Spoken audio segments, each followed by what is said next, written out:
Hi, and welcome to another episode of the Skin and Soul podcast. I'm your host, Emily Fouts, and in today's episode, I'm going to be talking all about sunscreen, every type of sunscreen, which ones I prefer and why, and which ones are best for certain people. So there are two fundamental different types of sunscreens. There's physical mineral sunscreen, which is zinc oxide or titanium dioxide, and then we have chemical sunscreens. A popular one is oxybenzone or octinoxate or oxasalate. There are a few other ones, but so zinc oxide and titanium dioxide being physical and mineral sunscreens, the way they work is they sit on top of your skin and kind of act as a mirror where it reflects the sun's rays off of the surface of your skin. Now, chemical sunscreens are actually going to absorb into your skin. So, whereas a mineral physical sunscreen, you can apply it and immediately it's working. Chemical sunscreen, you're going to want to apply it about 10 minutes before you have sun exposure. That way it has time to absorb and it has time to work. And so how it works by absorbing into your skin is it converts the sun's rays into heat and then scatters them. And personally for me, I do prefer a physical mineral sunscreen because they are not endocrine disruptors. Pretty much all chemical sunscreens are endocrine disruptors. They, physical mineral sunscreens, they cause less irritation to the skin.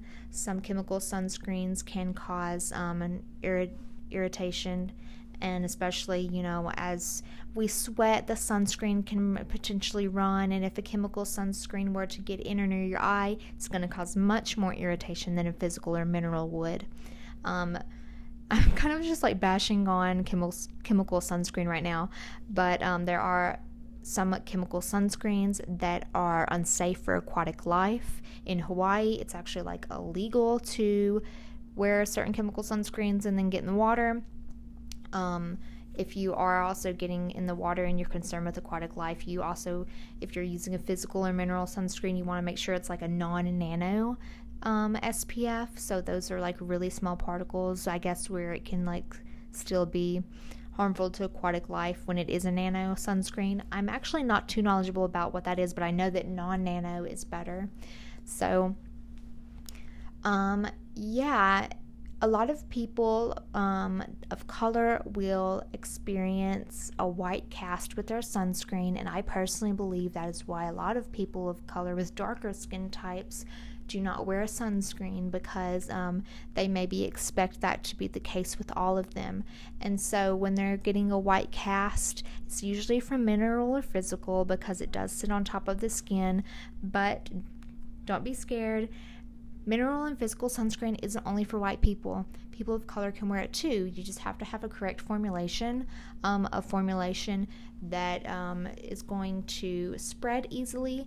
And so whenever you are rubbing the product in and you're introducing that heat, it's going to kind of melt into your skin.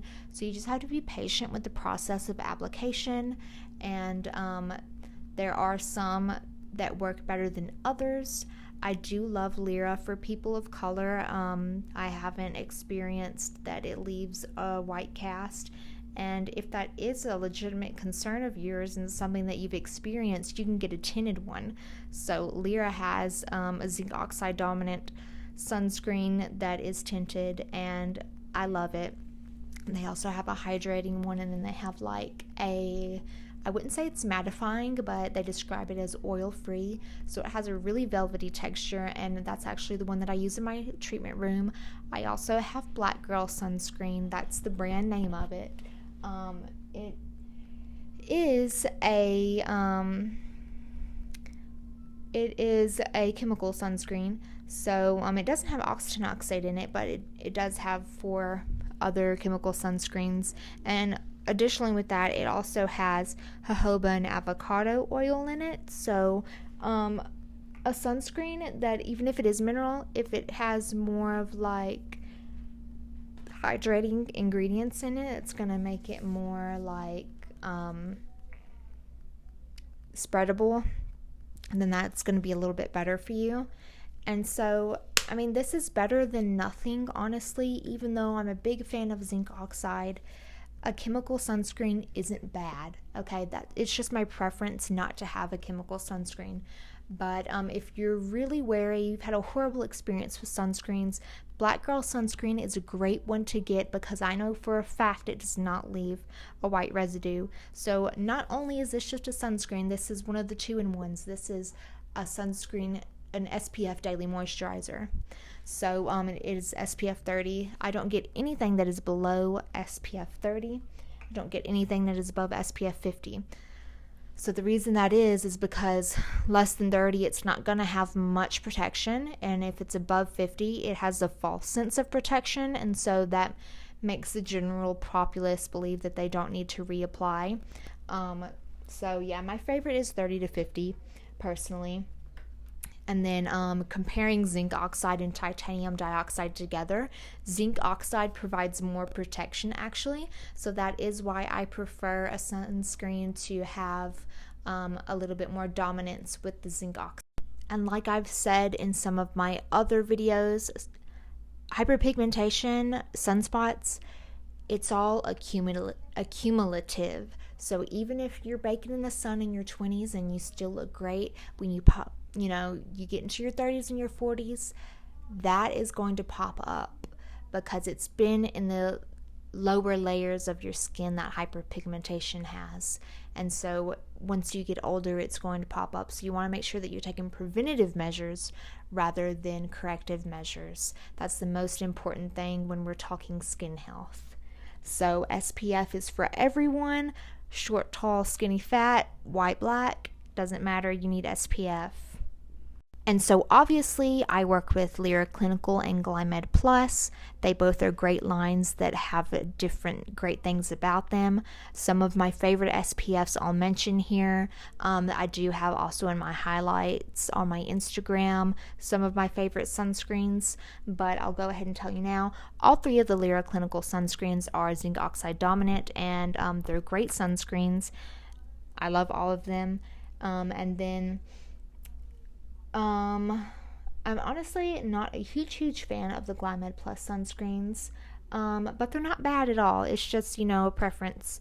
I prefer the Lyra ones over them. So a great family sunscreen is, out of convenience, I've liked this one, and it, there was a study recently where a lot of Neutrogena sunscreens were recalled, so just stay away from Neutrogena. It's not Great Value, it's Equate. The Kids Equate SPF at Walmart. It's broad spectrum, it's mineral physical sunscreen, it's great for the whole family, it's cheap, and so that's one that I like to get, and I use it for my daughter over summertime. There was another one that I recently picked up. It was... what is the one? Is Dax Shepard and Kristen Bell, Hello Bello. They have a non-nano physical mineral SPF spray. And so, of course, I prefer lotion to spray because you're going to get a more even and heavy application. But spray can be better sometimes in a matter of convenience. Or if you have a bald baby, you can spray it straight on their head. So that's what I like spray SPF for, and that is one that I do like. And I've actually been wanting to try Tizo. I haven't tried it before, but their zinc oxide, I believe, is like the only SPF that they use. They don't use chemical, or they don't use titanium dioxide from what I know. I think they're just zinc oxide SPF. And so I wanted to try them, but of course I love Lyra so much I haven't really veered out and tried that. But that is a fan favorite of many estheticians that I know. Off the top of my head, I can't think of any more, but like I said, I have a few on my Instagram.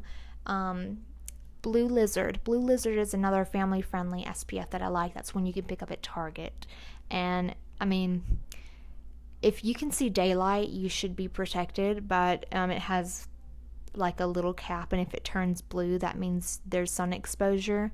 So I guess it would kind of be cool if you had it on your dining room table and then you had your blinds open, and that would kind of be like a wake up call, like, oh, there's sunlight getting in here, and my skin needs to be protected. Because a lot of people think that if if they're inside or in the car or something, that they don't need SPF, but really you do. So those are a few. Of course, I already talked about Black Girl sunscreen. Those are a few easy ones. If you don't have a sunscreen you like, those are some that you can pick up. Lyra Clinical, of course, is just online, or you can purchase it through me. You can purchase it through your esthetician that retails Lyra.